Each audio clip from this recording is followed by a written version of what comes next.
जी कम ज्यादा गम ले ले पानी। भोजपुरी के ब्यूटी क्वीन कहे जाने वाली एक्ट्रेस आकांक्षा दुबे अब इस दुनिया में नहीं रही। जब मैं अपना फेसबुक ओपन किया तो बहुत सारे लोगों ने पोस्ट किया था RIP RIP, आकांक्षा दुबे इस दुनिया में नहीं रही।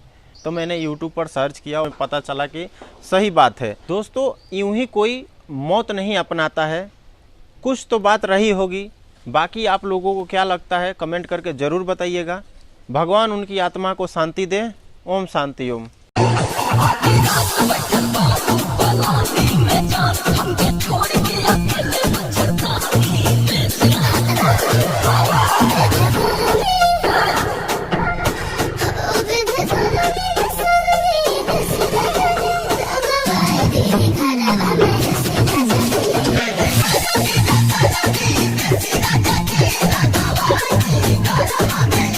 Yeah.